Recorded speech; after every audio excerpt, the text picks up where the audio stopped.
Welcome to the Rethink and Return podcast. My name is Jason Shepard. Every week, we rethink things and return to God's original intention and His design. We generally do 2 recordings a week. One, we revisit a passage of Scripture that thousands of people are studying together in a Sunday gathering or in a house church, and we're just going to dig more deeply into these things that we didn't get to talk about enough or want to talk about more that we're wrestling with. And then we do another recording where we're just working out leadership things, being a pastor and ministry or leading stuff, and wrestling with tensions of how we live like that in our world today. So we'd love for you to like this, subscribe to it, share it with other people. Enjoy the podcast. We'll see you soon.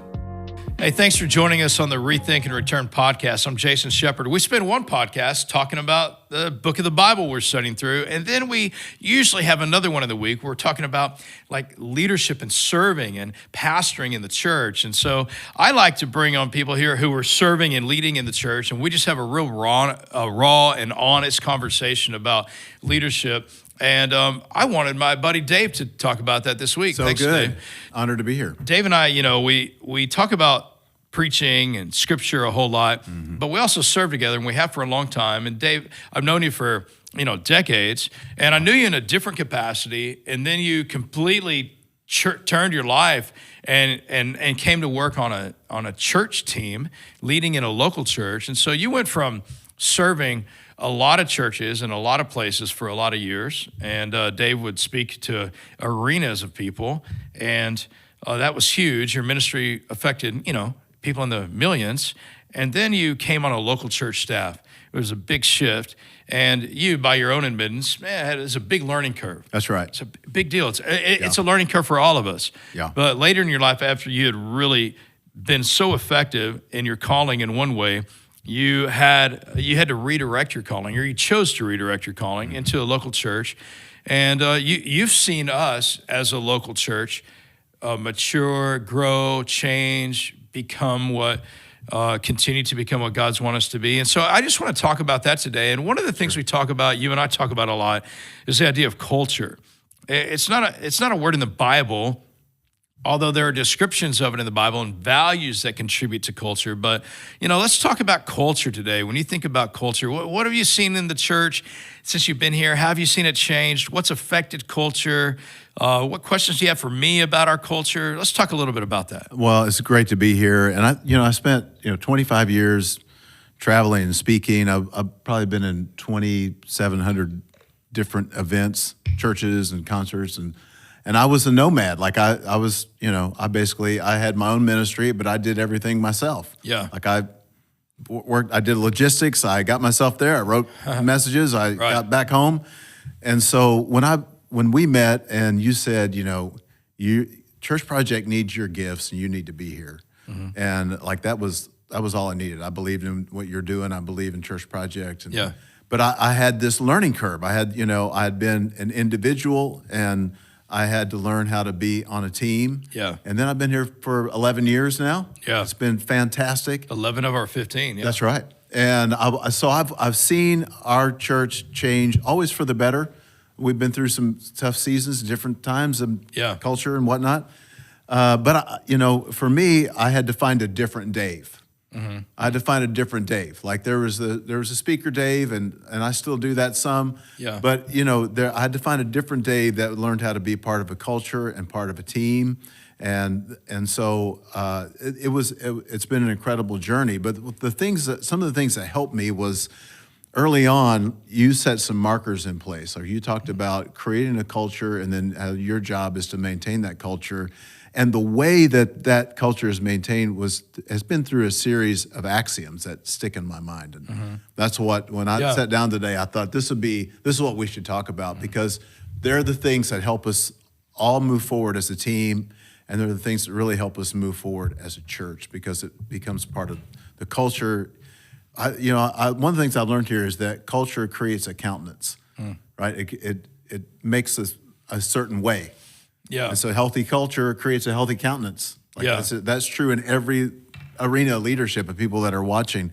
But I just thought it'd be good. Like one of the early axioms was size, speed, and strength. Yeah. Like you taught that to the team over and over and over again. Yeah. And so I thought it'd be good for you to explain that. Like talk about when you created that and how that affects the culture and the church. Yeah, well, for years I didn't have words to describe that, and so I had some expectations of people and myself and frustrations.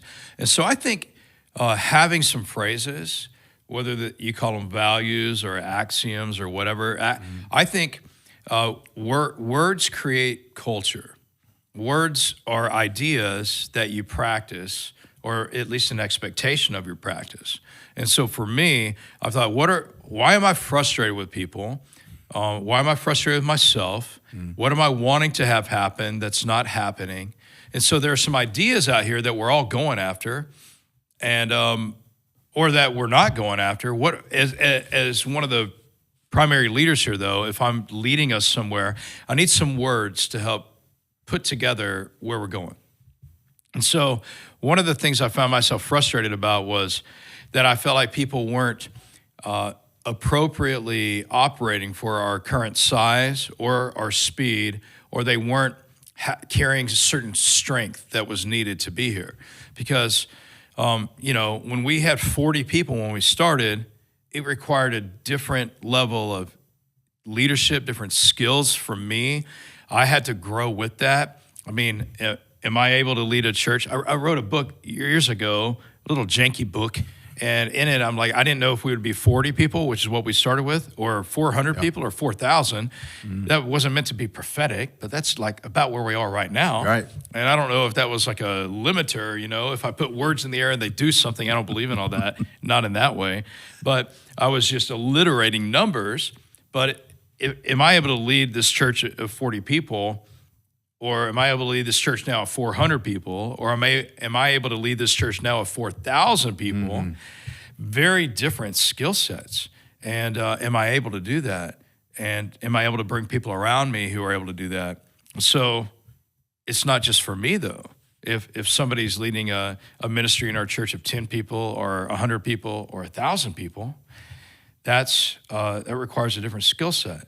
So I was frustrated when people weren't, I think, continuing to adjust, like I've also had to adjust size and speed and strength. Like size, speed, strength, and speed for us is, man, things are moving. We have a axiom here that maybe we should talk about in a little bit too, that we didn't mention before this as we were talking about, but work hard, rest hard. Right. Because I do expect that people are going to work really hard and then rest really hard. Like, let's talk about that in a minute. But while we're working hard, I mean, the speed is pretty quick because we keep a smaller amount of people on our team than most churches our size. Part of that is because of our structure of distributed leadership in house church. We do a lot less centrally than a lot of churches do. But also the things that we do, we got to move quick. And so at the end of a week, I'm tired. At the end of a day, I'm tired, which I think is a good work day and a good work week. That's right. And so are people able to work that hard? And some people just don't have the work ethic or the work ability to work quickly and do it well. And then strength. I mean, it takes some modicum of strength to be able to, I'm stronger than I ever knew I was. Part of that is I've gotten stronger. Part of that was I've been tested in my strength. Right, you have been. This has made me stronger.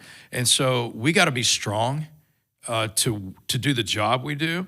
And are you strong enough to handle this in this way?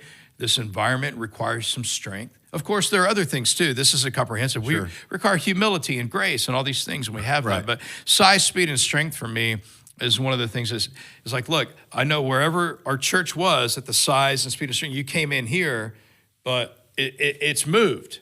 Right. And you have to not only move with it, but actually we need to be ahead of it. That's wherever it's going.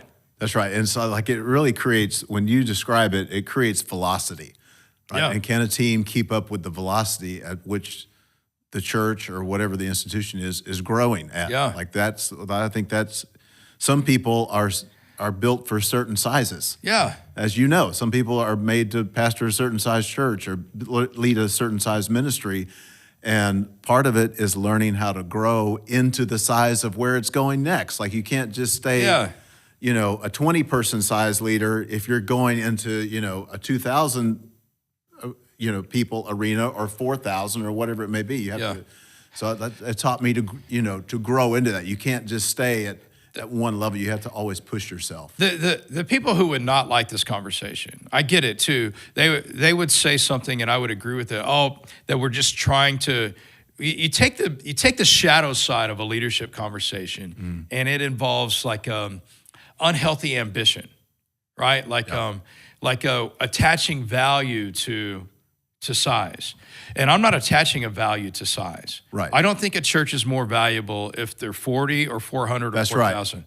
I'm not attaching a value to it. But like, Acts says, the Lord added to their number daily. And so for us, we've never done any marketing, never done any mailers, no mall kiosk, Right. no movie theater commercials. Right. Like, we're just not doing that. But our people are having good God gospel conversations with people. They're praying at 2:47 every day, Acts 2:47. And so people are coming here, and they're bringing people into their house church or one-on-one discipleship or into the Sunday gathering. And so people are coming. And so am I stewarding the people that God's brought here? Right. So there is a shadow side when you talk about, am I able to lead at this size?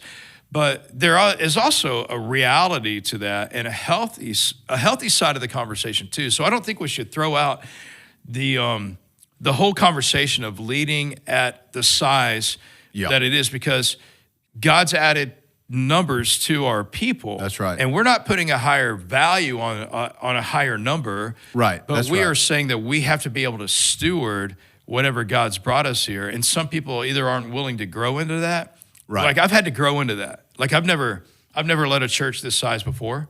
This is my first time to do that. Right. And so I've had to grow into that. And some people are already at that strength when they come here, but most people have to grow into it. And maybe they're not willing to, or they're not able to, and that's okay. And that's fine. And some people haven't made the journey. And sometimes it's because of capacity.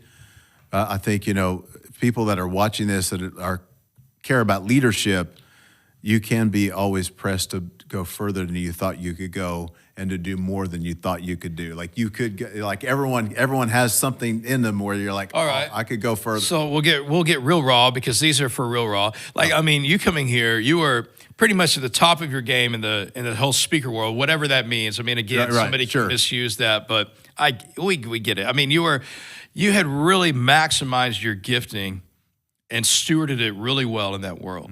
And then you come here, and I mean, we're good friends. Yeah. But at the same time, like, I would think that you would say, you've been pushed here a lot.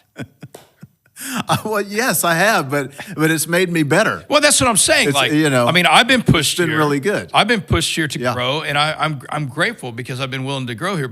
And you've grown a lot here, and you've been pushed here too. And I think there has to be an environment where everybody's willing to push and be pushed to be stronger and healthier. That's right. And like, it's pushed me, like, I'm operating at a level that I didn't even know I had. I mean, I knew what I could do speaking wise, and my endurance and all of that. And those things are still alive, but I'm, in terms of leading and size, speed, and strength, you have to be willing to go as far as, you can be pushed, and say, what else is in me? How can I enlarge my capacity? Yeah. And the other, one of the other axioms that goes with this is to reduce and refine. Yeah. I mean, you really have led the team to think about, do we need this? I mean, how can we get to whatever it is, its essence? How can we reduce this and refine it? And like, that axiom I think is what has made all the ministries excellent, because we keep looking at, in church world, let's just talk about church leadership. People get down in the weeds, and this is why they don't grow and they don't really maximize their potential, because they're down in the weeds doing this, and you're like, no, let's look at this on a bigger scale, and then let's reduce what we don't need, and let's refine what we have, and increase the effectiveness. So, like, maybe you can give a back explanation to reduce and refine what it means to you. Well, yeah, thanks for that. I mean, that was one of our earliest axioms. And for me, there are things that I would think, why are we doing this, or why are we still doing this, or why are we doing it this way? Right. And so the words, and so the frustration really produced the words that helped us start thinking differently. So reduce and refine is what keeps us agile. It keeps us pure. I was a science major, and I remember Not a whole lot about chemistry. I mean, dude, that's probably why. Thank God you called me to do what I'm doing before I went to med school. I don't know. I don't think it would have made it in chemistry. Would have been one of the reasons. So would have calculus-based physics almost killed me. Math would have done it for me. But in chemistry, there's this thing called empirical formula, which is like the purest form of a compound. And so you've reduced the elements as pure as you can get them, and it's so potent in that form. And I like the idea of reducing something to its purest form. And our default, I think, is to add a little bit more into something, and it loses its potency. And so we have to purify it. And so for us, I want to reduce and refine. We look at our entire calendar, which is how we're spending our time. Mm-hmm. Okay. We could say calendar and budget, but really what we're saying is, how are we spending our time? And the downstream of that is, how are we, all the communication that has to go to people about what we're going to do and when we're going to do it, well, that gets polluted too. I mean, churches have so much communication because they have so many things going on. Yeah.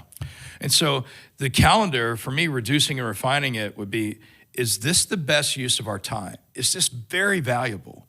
And if it is very valuable, then we're going to refine it. We're going to make it even better. Yeah, make it better. Like, I love it that every year when we do something, I mean, I hear it all the time, whether it be Night to Shine or Back to School Better or whatever we do, events and different things, and we don't do a ton, but the things that we do that we think are really valuable, that fill a space that's not being filled by a ministry partner in our city or whatever, people will say, and it's so much better than it was. And I'm like, that's our job. Right. If we're leading, our job is to refine this thing. If we're going to keep it, if we're not going to remove it, then we need to refine it. Yeah. And so we do that with calendar. We look at every event. Do we need this? I mean, we quit doing something last year that we had done for 14 years. And it was fun, and it was great for a while. We did. That's right. Yeah. And so anyway, we reduce things, and then and so we do it with calendar and with budget. And every once in a while, we've had to do that even with people like that work here, And so hopefully we'll move them somewhere else, but maybe we don't even need that whole thing anymore. Right. But that's a rare exception. For me, we look at our calendar, how we're spending our time, and we look at our budget, how we're spending the dollars that God has given us. So reduce and refine is a big deal, and we want everybody in our team doing that. How are you leading the people whose time you have? I mean, even down to meetings. Good. Like if I'm calling a meeting of our house church pastors, you know what that means to me? Well, they left their wife and their kids, and that's time that they weren't at work, that they could have been doing something else. We need to make sure that this is necessary and it's valuable. And so when I'm calling people for a meeting, so at times I've been like, whoa. We don't need that meeting anymore, or we don't need it as much. Because when we ask somebody to do something for us, likely they're gonna try to do it because they're all in, but we need to make sure that that's really valuable. So we reduce and refine our calendar, our meetings, our budget, all these things. That's powerful. And I think people need to, I don't think people really realize that. Like one of the things that you taught us was after these big events like Night to Shine and the things that we've done is we got around the table and said, okay, what did we see this year? How can we make this better next year? Yeah. And people came up with new solutions to, like from the first year to the next year, we optimized the space. We use space completely differently than we did. Even our Stations of the Cross, we'll have thousands of people come through here. Right. And we were like, whoa, we're not maximizing the space. The best time to really review a lot of these things is right after it's done. I mean, usually we'll celebrate it, but at an event that we're doing, it could be a student ministry event, a kids event, it could be an all church deal. I will make some notes. And then I'll celebrate the thing, but then I'll be like, hey, for next year, put this in your file for the things that you're going to change next year. That's so good. And like how I'm thinking about this simple. It seems like a simple principle, but it creates really seismic shifts when you do it. And let's say you have someone listening who maybe is leading their own company. And how would you advise someone to figure out what they need to reduce? Like someone so that you look at their whole business and so.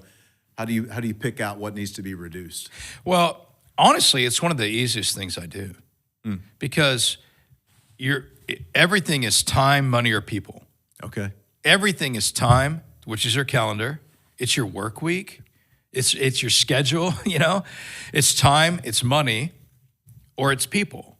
Like how am I stewarding the people that God's called us to lead here, whether that be paid staff or volunteers? So we look at, are we maximizing our time or our money or our people? There's a friend of mine who actually leads a great company, and he looked at his time and his people, and he said, I can spend the same amount of money and I think get more from our people with less time. And he figured out a way to give people, like, he made like 10-hour work days instead of 8, and he gave everybody the Friday off, and everybody was for it. And so they lost maybe 2 or 4 hours a week of actual time, but they increased their productivity, and he measured all of it. And so I'm like, I think you're a brilliant business person, but also, I mean, I think any organizational leader, nonprofit, business, church, we're all looking at the same things. How am I spending my time? Mm-hmm. How am I spending my money? How am I spending my personal value? And then I look at it for every person on our team. And so how are we collectively doing that? I mean, I do it in my own life, in my own budget. Yeah. You know? Sure. I mean, a few weeks ago, I was trying to watch something on TV, and Brooke had totally changed like our stuff online. I'm like, I can't watch this game. And she's like, well, I changed some stuff. Because, I mean, we're just into that in our house. Like, is there a better way for us to spend our time or our money or our family time or whatever? So I think everybody who's leading anything, for me, it's all stewardship. Well, I think that's powerful. And you have to keep asking these questions and evaluating, especially these 3 areas, if you're going to keep moving forward. Like that's true with any organization, Absolutely. Any church. Like church stagnates because they stop thinking about their time and they just do whatever is right in front of them. They do what's been done without rethinking it. And so for us here, rethink and return is let's rethink things. Right. And for us, when it comes to scriptural stuff, let's return to it. But also, I'm rethinking and returning to, why am I doing this in the first place? Right. Why did I do this event in the first place? And am I getting maximum value? And people who aren't willing to, if a church, especially, it seems they get stuck. If a church isn't willing to remove something, like reduce it and remove it, they'll never grow, because there are things that we have to let go of. And for a while we needed that, but now our culture has done that. I mean, we used to do something, I won't mention specifics, but there's something we used to do. I went from having individual conversations to doing an occasional group conversation with people. And then we quit doing it because our culture started, like, you can come in here and know what I used to have to tell you. Like, you can come here and ask anybody what I used to have to tell everybody. So when our church started, I needed to tell everybody what we did. But now you can come in here and ask anybody what we do, and they would be able to tell you. So if you really want to be a part of this place, you don't need a lunch with me to do it anymore, because now everyone knows it. Thousands of people could tell you what I used to have to tell you individually. Well, this is the next thing. The next axiom is creating culture. Like what you're talking about is not just managing or even leading. You're talking about creating a culture, which is creating a fabric that, like, people, like anyone can tell you everything you used to say. Like, So talk about, like, first of all, how do you create a culture, a healthy culture, and then how do you maintain it? Like, I know you always say those are your 2 kind of primary things, is to create the culture and then maintain that culture. Yeah. So how do you do both of those? What are some simple answers? Like, first, how do you create a culture? Well, I think that's one of the most important questions. And I think that's the thing that most people miss, actually. Because I agree.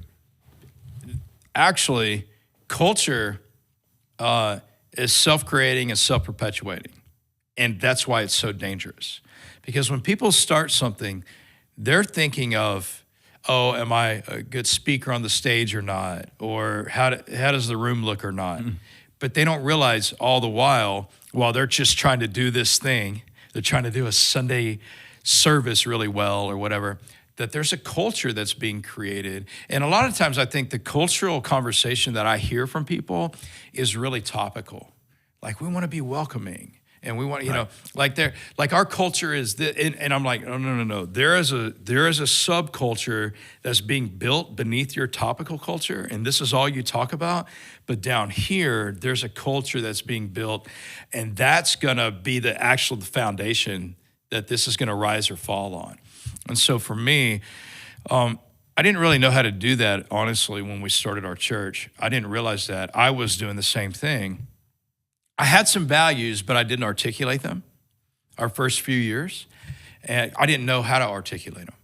And so I was really a lot of my axioms came out of frustration because I had expectations, and I knew the kind of place I wanted to be. Yeah. I knew the kind of team I wanted us to have. I knew the kind of church I knew the way I wanted our people to interrelate with each other and our community, but I didn't know how to articulate those. But I will say I like the way we've come about it rather than it being so overproduced or rehearsed early on or forced, because I had the values and the words came out of the values. The words came out of frustration with the values not being accomplished, right? And so, like for me, the size, speed, strength. Right. Why isn't this person, why don't they care more? Or why aren't they growing? Or why aren't they, they're not thinking this way, or they don't know how to, and I need to help them, or they can't be helped, or they don't want to be helped, right? And so these axioms came out of that. So culture is actually always creating itself. And so I think when you capture words and you go against that you go in that direction, then you can find out what's going against your culture. So then I can find somebody on our team, I'm like, this is how we work together here, and you're not willing to do that. Thankfully now, before we hire somebody, we're really able to have the conversation about culture with real clarity. So we hire towards it, we judge against it, but we have to be willing to have an honest conversation often and always. Is this thing lining up with our culture? And because of the way we interrelate so relationally on our team, weekly and monthly and other things that we do, the conversation is always present, and we're always willing to have it. One of the things that you said earlier, like the last 10%, we don't say those things exactly that way, but we do have some sayings about that. But we're willing to have a conversation here anytime and all the time that it's necessary. And if we're having it too many times, well, then we have a problem. That's right. That's right. And so if we have a conversation with someone, we're willing to do it.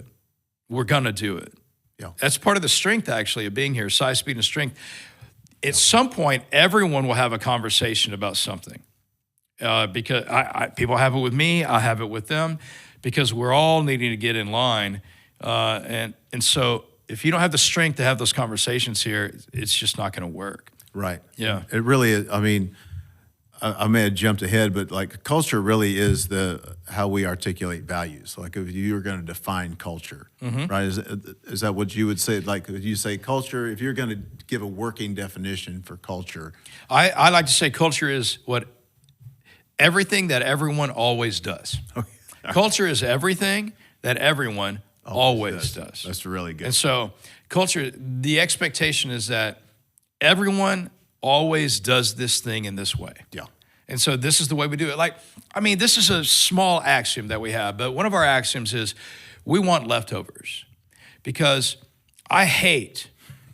we have, and that's for us hospitality. Like we want to make sure we have enough for everyone always. Yeah. And so we want leftovers. We don't want to, toe the line so much that that more people may come. Right. Or people may need more. You have to ration it out. Let's say somebody comes and they're really hungry. Yeah. This is a very specific thing, but if somebody comes and they're really hungry, we want them to have as much as they need. Yeah. Or if more people came than we were expecting, we'd hate to not be able to serve them. And so we want leftovers came out of a real frustration that, hey, we have a heart of hospitality here, and we're running out of food. And you're valuing not spending a couple of extra dollars, which we do value stewardship here, sure, but you're valuing that over a person. And so the axiom, we want leftovers, which there's a whole paragraph that explains that, came out of a frustration that we weren't living according to something that's very important to us in our culture. Yeah. And so then we measure against that. You had an event and you ran out. Now something crazy may happen, but if that happens to you more than very, very occasionally, like every couple of years, then likely you're not living up to one of our axioms. And we have so much generosity in our church, so much in our team. That's true. So much with all of our people that we have this culture of generosity and hospitality. And so we want leftovers as part of that. So we're always measuring against that, and we're willing to have the conversation. I think that's powerful. And I think about culture, especially for us, one of the, when we're in it so much, it's just a way of life. That's right. It's how we do it. But where it really gets revealed, and where I think what the team has noticed is when we host somebody else at the church. Yeah. Like you set the space up to be used throughout the week.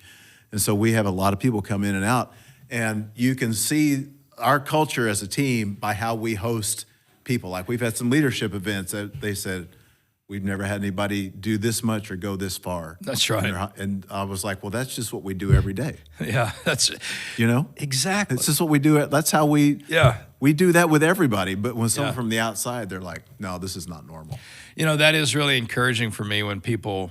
I love Jesus. I think, of course, he was the most generous person ever to live on the planet because God is generous, and God in the flesh, Jesus was also generous to the point of all of his life being given for us. And so generosity is something that is developed in the life of every believer, right? I mean, not only from our finances, but it is in our finances. It starts there. And I think that's how God starts to work in our heart, is through our finances and our giving. Mm-hmm. So we as a church corporately are generous. Our house churches individually are benevolently generous, meeting each other's needs. Right. But beyond that, we're even generous with our space. Like I tell church planners, you don't need a building to use for a couple hours on a Sunday. And you sure don't need a big building that you're going to use like 8% of it for your staff area. That's expensive office space, man. Right. That's like a 92% misuse of space. And so, but that's why for us, if you have a building, we say, share it with ministries in the city and steward it to help it pay for itself, which we do that here. I need to do a whole thing podcast on the theology of space. I do speak on it a lot and write on a lot on our. It needs to be a sorry, podcast. not to promote it, but just to give you a place to go. JasonShepard.com, PPERD. You can find a writing on there, which is like a theology of space thing, and I wrote about it in my book too, like how we use our space. But since we share our building with so many ministries, like especially national ministries, they may host conferences here or other things, they do say, we've never had anybody take care of us like this. And you're right. For us, it's just second nature. You're like, really? Like we all kind of look at each other like, we do this every day. This is not like, let's get it together and try to impress somebody. Like we just do it every day. That's right. And so I think the other axiom, like you hit on, is simplicity for the sake of generosity. Yeah. Is that we operate with simplicity so that we can be more generous. And I think that's right. I think people in leadership need to hear that. And like I know all of these things were born out of frustration, but that's been an axiom and a value that you've really held to at Church Project and even in your own life. Yeah, I mean, that was one of our early axioms too. Thanks for remembering that one. Mm-hmm. Simplicity for the sake of generosity. We've said that, like, I would say most people in our church know that. Why? One, because we say it every week. Right, we do. Like, there are a few things that we literally say every week because we want it to be so embedded in our culture. And that happens every Sunday gathering. And it goes out in some of our communications too. But, simplicity for me doesn't mean that something has to be done not well. Right. Some people will use simplicity as an excuse for, other sloppiness. Other words, shoddiness. Shoddiness. Simplicity doesn't mean shoddy. Safe S words. Yeah. That's right. And so I think for us, simplicity, I think Jesus was really, really simple. I think his life was simple. His ministry was simple. But I do think when I was in college, I remember, or right after college, I was sitting in my apartment complex And I didn't want to go into my apartment because it was like, you know, like one cheap lamp and a couch, and it's lonely. There's no decor. It's super poor. So sad. It was really sad. So I'd rather sit. So I'd sit in my truck, which was also a sad vehicle. And I remember, though, I was sitting there, and I had this old, this is really dating myself, but it's like a compact. It was called an iPack. It was like this little thing. It had a style, the first kind of stylus you could write with. And it had a thing you could record on it. I'm like, this is, man, we're like in Martian land here. Right, you know, it was incredible. And I remember recording on it my thoughts of, okay, if we're the body of Christ, well, what was the body of Jesus himself like? And I think he was simple, but I think he was clean. Mm-hmm. He was educated. He was articulate. Right. You know, he was informed, but he wasn't aloof. Like, I just love these things about Jesus. And I think, too, for me, we should be modeling his life as he lived it here, even as a body. Yep. And part of Jesus's ministry and his life was simplicity. But we also say simplicity for the sake of generosity. Like, the way that we boiled it down early on was, I don't need to hand you, and not many people do this anymore because of our digital opportunities, but people would have these like multicolored, multifold bulletins that they'd give people. Right. And I'm like, that's so expensive, man. Yeah. I mean, I looked at it. Yeah. I remember it. And I'm like, I don't want to do that. So we used to have like little handouts, but it was like a quarter of a page. It was black and white, super cheap. We'd cut it ourselves. But I'm like, you don't need simplicity for the sake of generosity and all these other things. And it has made its way into our space. It makes its way into our budget, it makes its way into our calendar. But also people go, I would rather create more space for generosity, and I don't really need this.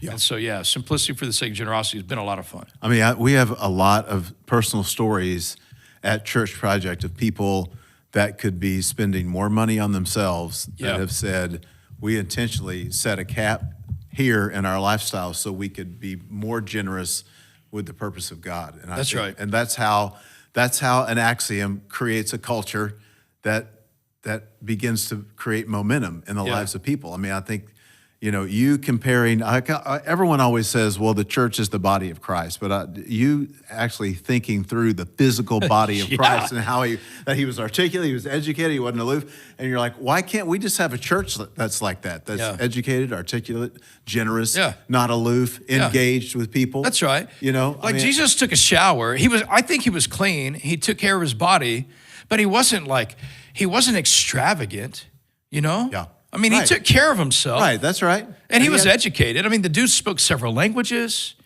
Yeah. And, you just made me think, in connection with how he lived and the axiom of reduce and refine.